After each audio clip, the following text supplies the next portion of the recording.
This is the metagame stats for Co-op Tournament number 1, round number 1.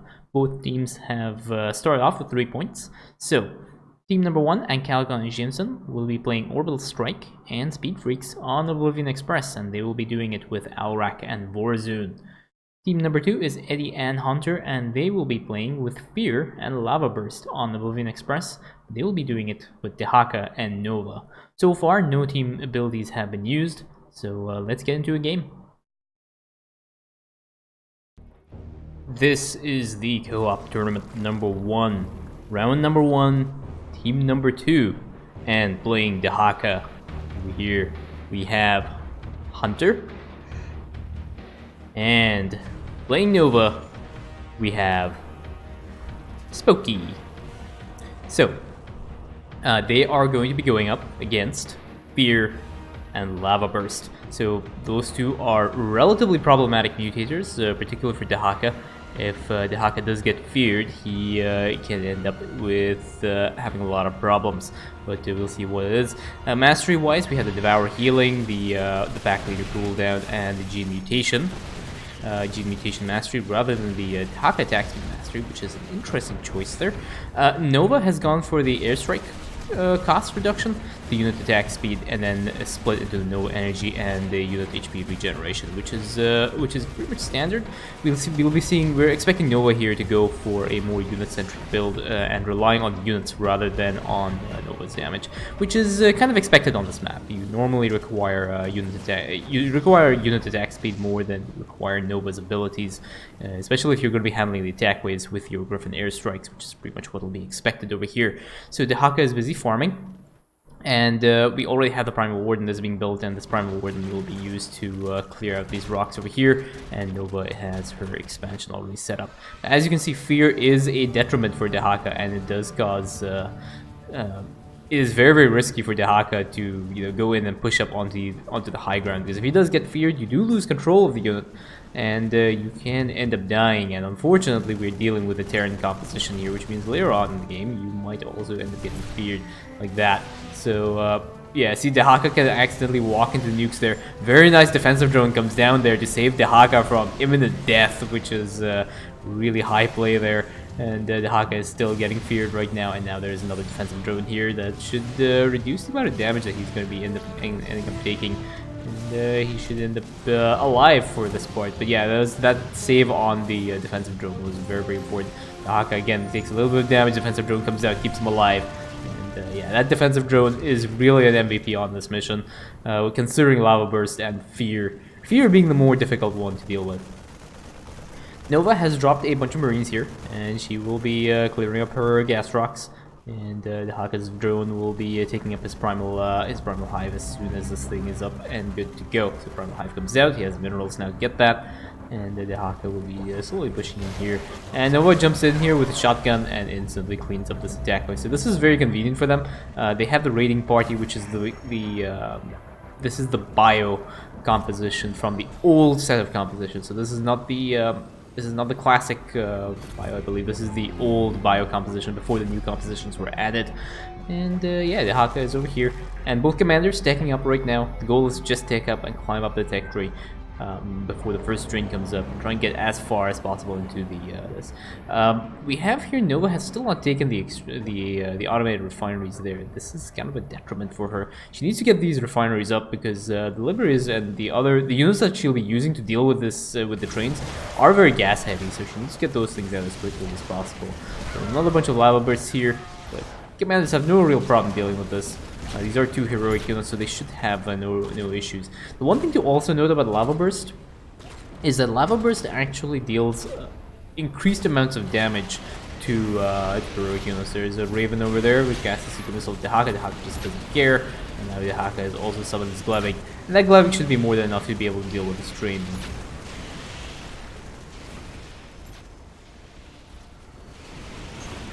So this train goes down now.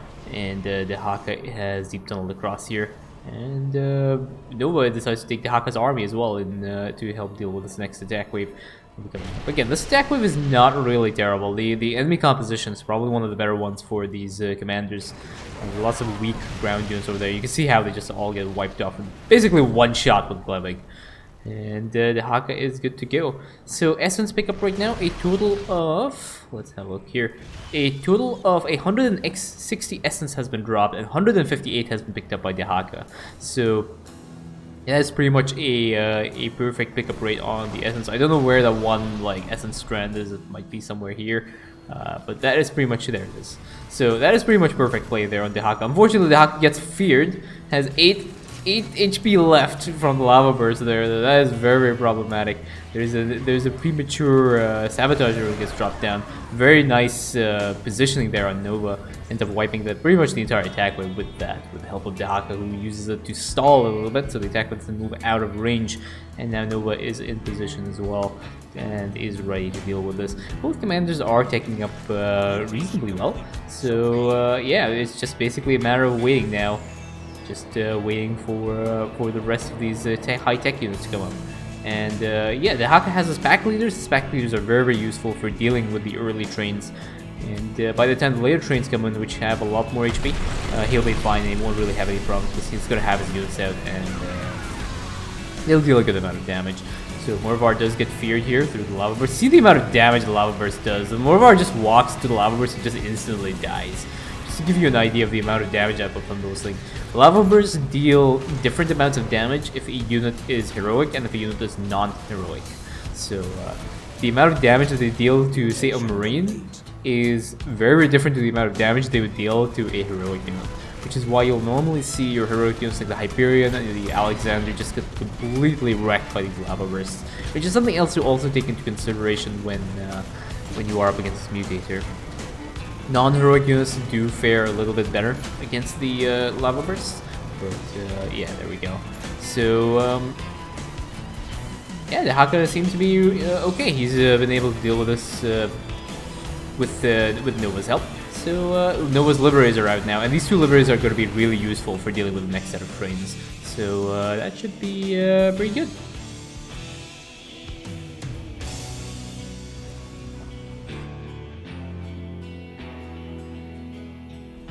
Nova is making her way here. She wants to try and intercept this next attack wave, so the attack wave has spawned. She's gonna wait for the attack wave to clump up before she decides to blink in. There is a Griffin airstrike here. This should pretty much wipe out the attack wave.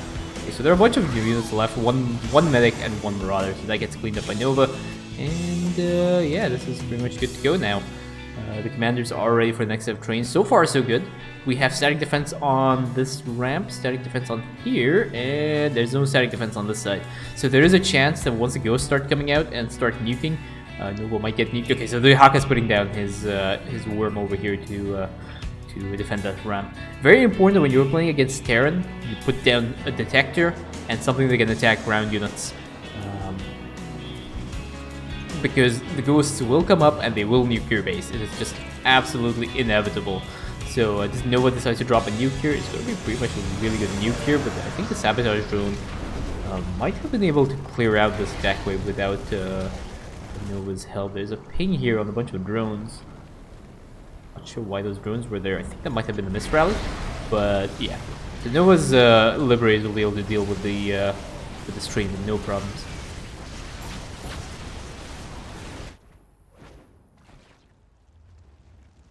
Mutation complete.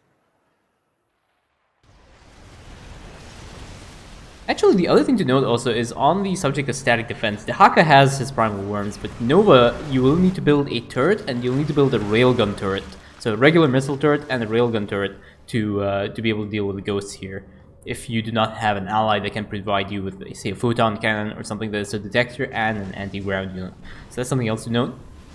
Bonus objective has spawned, and this bonus objective, if the players are able to clear both bonus objectives, they get an extra bonus point for the next round. So it's very important for them to try and get this, especially when the Mutator set is easy.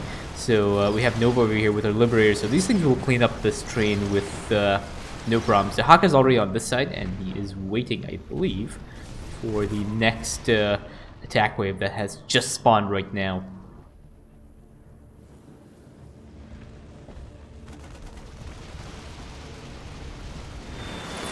Airstrike has come down, and that should wipe out a good chunk of the attack wave. There's a siege tank and a few marines that are left, but again, Dehaka's gonna have no problems clearing that out. And yeah, so both commanders are ready. the next wave is a double train wave. So this one is probably one of the scarier attack waves in the mission because the escort wave that comes up with this train are actually really strong. So I believe there might even be battle cruisers in the mix, given that this is Bioterran. So commanders will have to be relatively careful with how they choose to engage this. The Banshees are out there. Okay, so there are no battle cruisers in that mix. I thought there would be battle cruisers there, but barely not. Okay, the science vessels are out there. So there are a few irradiates that come down from these science vessels. And yeah, relatively okay. Dehaka is pretty much maxed out right now, so he's able to heal his units easily here. And again, a bunch of science vessels. Again, these the escort wave and the trains do not really stand a chance against the strength of the commander's armies right now. These are pretty much maxed out. We have another airstrike that comes down just to weaken and soften the escort wave here. And Dehaka doesn't eat over there. Eats up one of these ghosts. Simply one-shots a lot of the units over there. So leaving us with just this last train over here. This one will get cleared up. A few hybrids left over. Not really too big of a deal. Hybrids get cleaned up. And so far so good. No one has been nuked. No bases have been nuked. And casualties have remained to a bare minimum. Like, that's actually kind of impressive. Like, Morvar died to that lava burst, which was somewhat inevitable because she got feared. But like, we have 1 Hydralisk and 6 Lings and 1 drone that were lost and 1 egg. But that's actually really good.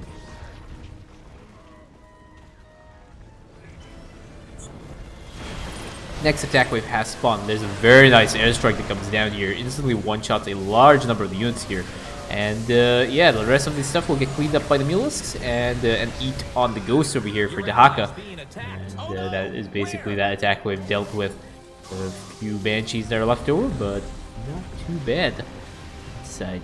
Mutalisks do end up getting feared by the lava burst, but again, has been managed. Your forces are under attack. We can also see that I believe that's the Artosis announcer pack.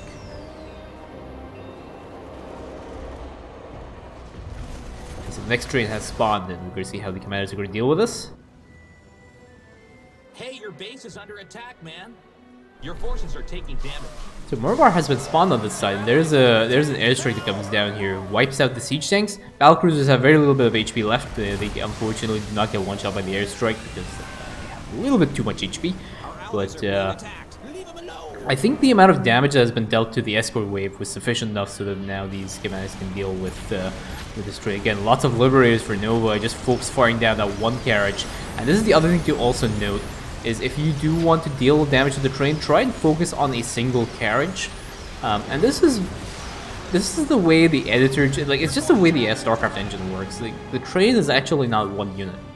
Each carriage is its own unit. So when you deal damage to the train, the engine has to apply that damage to all the other carriages in the game on the train. So usually what it does is it sees how much damage you do to a certain carriage, and then it applies that damage to the rest of the carriages on the train. So if you're applying damage to more than 1 carriage at a time, you're going to end up losing a little bit of the damage output that you have. It's not really a big deal when you're playing on regular missions, but if you are playing on very difficult mutations, it's important to actually take that into consideration if you're finding it a little bit short. Irradiate goes down on these Mulisks and ends up fearing a large number of them. They're all flying around now in panic just because of that Irradiate there. One of the annoying things about science vessels in this mission, especially if you have fear, they all end up like running around, and I don't know how many Mulisks were lost. Wow, actually no Mulisks were lost as a result of that engage, which is I'm actually surprised about that.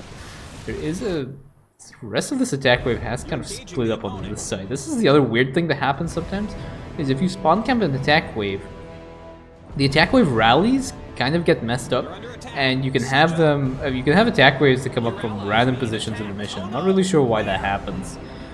It might have something to do with Amon's vision, but I'm not really sure. So this is the next double train wave that has spawned, and again another airstrike comes down and just one-shot pretty much everything in that attack wave. The lava bursts have come out and started fearing these Mulisks. The Mulisks are flying around pretty much like headless chickens now. And Glevic is down also to help deal damage to this train. And Nova's Liberators here are there as well, and they will be focus firing down this one carriage, and that should pretty much be wiped out. See that, the last remnant of the attack wave? I think there's probably one Marine or a Marauder there. Okay, there are a few of them, but yeah, that's basically what's left. And we have another bunch of ghosts over here. The static defense should be able to deal with this without any problems. That train has gone down, and now this next train is also over here. Again, the escort has not really been cleaned up, but Dehaka doesn't really care right now. He, with Glevig's help, he's able to take a shot straight through the middle of the train, and easily one-shotting a large number of the units over here. So that escort wave has been cleared. The bonus objective is also out, so if the players want that one bonus point, they have to clear up that bonus objective. The extra point is awarded for clearing all the bonus objectives on a mission. So even if you clear one, if you do not clear the other one, you're not going to get that bonus point. So the commanders really need to try and deal with this. So Mutators gets split off from Dehaka over here. Mutators will be cleaning up these hybrids. The hybrids will deal too much damage to the static defense. You don't really want to lose your static defense at this point in the game, because it means that you will have to have your army guarding that ramp, because there are ghosts that try and attack you very, very frequently. If you see what I mean there's another ghost over there. So very, very important to try and deal with that. Now, there is another attack that has spawned. There are a bunch of battle cruisers over here. Battle cruiser does end up using the Yamato cannon onto this primal worm, but yeah, that attack wave has been cleaned up. Doctrine is really good for dealing with ground attack waves. He just deals so much damage, and he's so effective. And now a nuclear launch has been detected, but that primal worm is having none of that. It's like, nope, you are not going to nuke my face right now. This is the last train. Most objectives have been done, so both players have gotten that 1 point extra for the next round.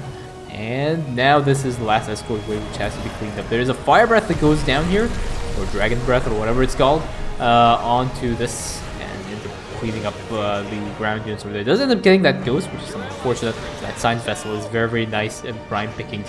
Dehaka stands on top of that lava burst, ends up getting wiped over there by that lava burst, but that doesn't matter because this last train is just getting completely melted by Nova's army. And yeah, that is definitely GG on that part. So yeah, those are all the trains done, all the bonus objectives done, and a very good run for these commanders. So that is GG.